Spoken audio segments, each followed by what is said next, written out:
हल्कू अपनी पत्नी से कहता है, अरे सुनो, शहना आया है, लाओ जो रुपए रखे हैं उसे दे दो। अरे किसी तरह गर्दन तो छूटे। मुन्नी झाड़ू लगा रही थी। वो बोली, 3 ही तो रुपए हैं, दे दूं तो कंबल कहाँ से आएगा? माघ पूस की रात खेत में कैसे कटेगी? उससे कह दो फसल पर रुपया देंगे, अभी नहीं है। हल्कू थोड़ी देर तक चुपचाप खड़ा रहा और अपने दिल में सोचता रहा, पूस सर पर आ गया है। बगैर कंबल के खेत में रात को वो किसी तरह सो नहीं सकता, मगर शहना मानेगा नहीं। और फिर मुन्नी से कहा, ला दे दे, गर्दन तो किसी तरह से बचे। कंबल के लिए कोई दूसरी तरकीब सोचूंगा। मुन्नी उसके पास से दूर हट गई और आंखें टेढ़ी करती हुई बोली, कर चुके दूसरी तरकीब, जरा सुनूं कौन तरकीब करोगे? हाँ, न जाने कितना रुपया बाकी है जो किसी तरह आधा ही नहीं होता। मैं कहती हूँ तुम खेती क्यों नहीं छोड़ देते? मर मर कर काम करो, पैदावार हो तो उससे कर्जा अदा करो, ऐसी खेती से बाज आए। मैं रुपए ना दूंगी। हाँ। हल्कू रंजीदा होकर बोला, तो क्या गालियां खाऊं? गाली क्यों देगा? क्या उसका राज है? मगर यह कहने के साथ ही उसकी तनी हुई भवें ढीली पड़ गई। फिर उसने ताक पर से रुपए उठाए और लाकर हल्कू के हाथ पर रख दिए। फिर बोली, तुम अब की खेती छोड़ दो। हाँ, मजदूरी में सुख से एक रोटी तो खाने को मिलेगी, किसी की धौंस तो ना रहेगी। अच्छी खेती है, मजदूरी करके लाओ, वो भी उसमें झोंक दो। हल्कू ने रुपए लिए और इस तरह बाहर चला। उसने एक एक पैसा काट कर 3 रुपए कंबल के लिए जमा किए थे। वो आज निकले जा रहे हैं। एक एक कदम के साथ उसका दिमाग अपनी नादानी के बोझ से दबा जा रहा था। पूस की अंधेरी रात, आसमान पर तारे भी ठिठुरते हुए मालूम होते थे। हल्कू अपने खेत के किनारे ओक के पत्तों की एक छतरी के नीचे बांस के खटोले पर अपनी पुरानी गाढ़े की चादर ओढ़े हुए कांप रहा था। खटोले के नीचे उसका साथी कुत्ता जबरा पेट में मुंह डाले सर्दी से कूं कूं कर रहा था। 2 में से एक को भी नींद न आती थी। हल्कू ने घुटनों को गर्दन में चिमटाते हुए कहा, क्यों जबरा, जाड़ा लगता है? तो यहाँ क्या लेने आया था? अब खा सर्दी, मैं क्या करूं? अब रो। जबरा ने लेटे हुए दुम हिलाई। शायद वो ये समझ गया था कि उसकी कूं कूं की आवाज से उसके मालिक को नींद नहीं आ रही है। हल्कू ने हाथ निकालकर जबरा की ठंडी पीठ सहलाते हुए कहा, कल से मेरे साथ ना आना, नहीं तो ठंडे हो जाओगे। ये पछुआ हवा न जाने कहां से बर्फ लिए आ रही है। उठूं फिर एक चिलम भरूं, किसी तरह रात तो कटे। 8 चिलम तो पी चुका, ये खेती का मजा है। हल्कू उठा और गड्ढे में जरा सी आग निकालकर चिलम भरी। जबरा भी उठ बैठा। हल्कू ने चिलम पीते हुए कहा, पिएगा चिलम?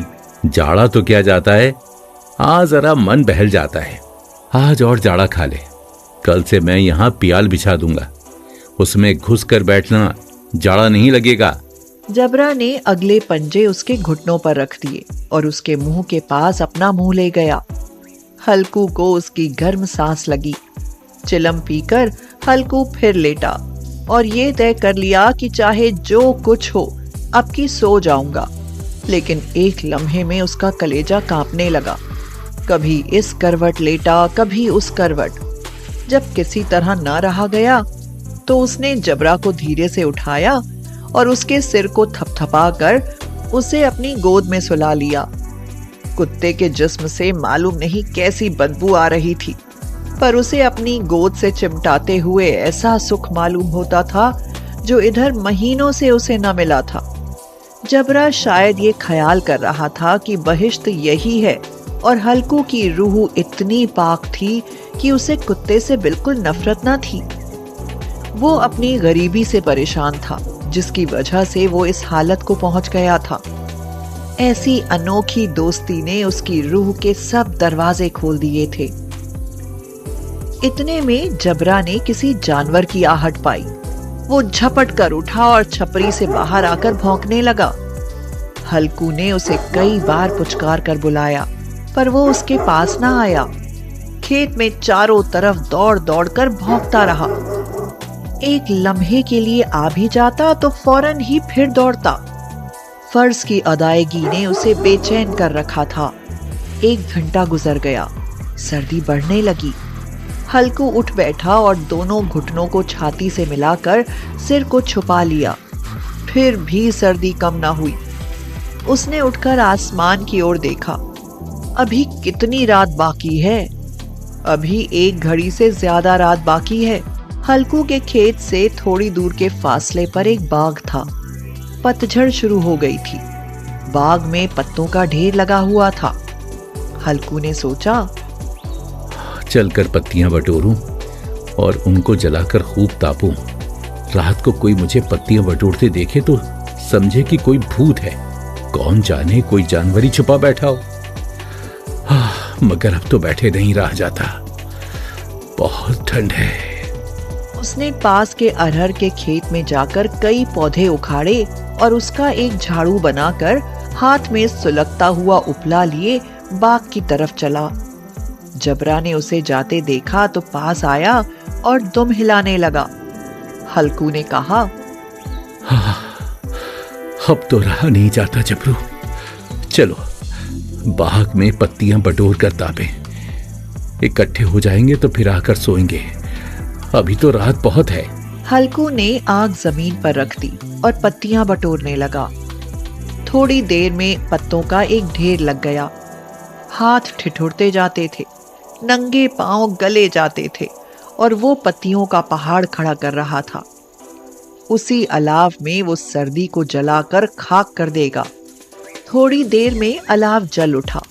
उसकी लौ ऊपर वाले दरख्त की पत्तियों को छू छू कर भागने लगी। हल्कू अलाव के सामने बैठा हुआ आग ताप रहा था। 1 मिनट में उसने अपनी चादर बगल में दबा ली और दोनों पांव फैला दिए। उसने जबरा से कहा, क्यों जबरा, अब तो ठंड नहीं लग रही है ना? जबरा ने कूं कूं करके गोया कहा, अरे अब क्या ठंड लगती ही रहेगी। पहले ये तरकीब नहीं सूझी, नहीं तो इतनी ठंड क्यों खाते। जबरा ने दुम हिलाई। हल्कू बोला, अच्छा आओ इस अलाव को कूद कर पार करें, देखें कौन निकल जाए। अगर जल गए बच्चा तो मैं दवा ना करूंगा। अब मुन्नी से कल ये ना जड़ देना कि रात ठंड लगी और ताप ताप कर रात काटी, वरना लड़ाई करेगी वो। ये कहता हुआ वो उछला और उस अलाव के ऊपर से साफ निकल गया। पैरों में जरा सी लिपट गई, पर वो कोई बात न थी। जबरा अलाव के गिर्द घूमकर उसके पास खड़ा हुआ। हल्कू ने कहा, चलो चलो ऊपर से कूद कर आओ। वो फिर कूदा और अलाव के उस पार आ गया। पत्तियां जल चुकी थी। बगीचे में फिर अंधेरा छा गया था। राख के नीचे कुछ कुछ आग बाकी थी। हल्कू ने फिर चादर ओढ़ ली और गर्म राख के पास बैठा हुआ एक गीत गुनगुनाने लगा। उसके जिस्म में गर्मी आ गई थी, पर जूं-जूं सर्दी बढ़ती जाती थी उसे सुस्ती दबा लेती थी। जबरा जोर से भौंककर खेत की तरफ भागा। हल्कू को ऐसा मालूम हुआ कि जानवर का एक झुंड उसके खेत में आया। शायद नील गाय का झुंड था। उनके कूदने और दौड़ने की आवाजें साफ कान में आ रही थी। फिर ऐसा मालूम हुआ कि खेत में चर रही हैं। उसने दिल में कहा, जबरा के होते हुए कोई जानवर खेत में नहीं आ सकता। नोच ही डाले, मुझे वहम हो रहा है। अरे मुझे भी कैसा धोखा हुआ। उसने जोर से आवाज लगाई, जबरा जबरा। जबरा भौंकता रहा, उसके पास ना आया। जानवरों के चरने की आवाज चर चर सुनाई देने लगी। हल्कू अब अपने को फरेब न दे सका, मगर उसे उस वक्त अपनी जगह से हिलना जहर मालूम होता था। वह अपनी जगह से न हिला। बैठे बैठे जानवरों को भगाने के लिए चिल्लाने लगा, लियो लियो लियो लियो, हो हो हा हा हा हा हा हा, लियो लियो लियो लियो लियो, हा हा हा हा हा। मगर जबरा फिर भौंक उठा। अगर जानवर भाग जाते तो वो अब तक लौट आया होता। नहीं भागे, अभी तक चल रहे हैं। शायद वो सब भी समझ गए हैं कि इस सर्दी में कौन भीगा है जो उनके पीछे दौड़ेगा। फसल तैयार है, कैसी अच्छी खेती थी। सारा गांव देख देख कर जलता था। उसे ये अभागे तबाह किए डालते हैं। अब हल्कू से ना रहा गया। वो पक्का इरादा करके उठा और 2-3 कदम चला। बिच्छू के डंक का सा झोंका लगा। वो फिर बुझते हुए अलाव के पास आ बैठा और राख को कुरेद कुरेद कर अपने ठंडे जिस्म को गरमाने लगा। जबरा अपना गला फाड़े डालता था। नील गाय खेत का सफाया किए डालती थी और हल्कू गर्म राख के पास बेहिस बैठा हुआ था। आखिर वहीं चादर ओढ़कर सो गया। सवेरे जब उसकी नींद खुली तो देखा चारों तरफ धूप फैल गई है और मुन्नी खड़ी कह रही है, क्या आज सोते ही रहोगे तुम? यहाँ मीठी नींद सो रहे हो और उधर सारा खेत चौपट हो गया। सारे खेत का सत्यानाश हो गया। भला कोई ऐसे भी सोता है? तुम्हारे यहाँ मंडिया डालने से क्या हुआ? हल्कू ने बात बताई। अरे मैं मरते मरते बचा, तुझे अपने खेत की पड़ी है। पेट में ऐसा दर्द उठा कि मैं ही जानता हूँ। दोनों फिर खेत के डांडे पर आए। देखा खेत में एक पौधे का नाम नहीं और जबरा मंडिया के नीचे चित्त पड़ा है। बदन में जान नहीं है। दोनों खेत की तरफ देख रहे थे। मुन्नी दुखी मन से कहती है, अभी खेती करना छोड़ दो और मजदूरी करना शुरू कर दो। कम से कम एक वक्त की रोटी तो सुकून से खाएंगे। हल्कू प्रसन्न होकर बोला, हाँ, मजदूरी ही ठीक है। कम से कम रात में ठंड में खेत पर आकर नहीं सोना पड़ेगा।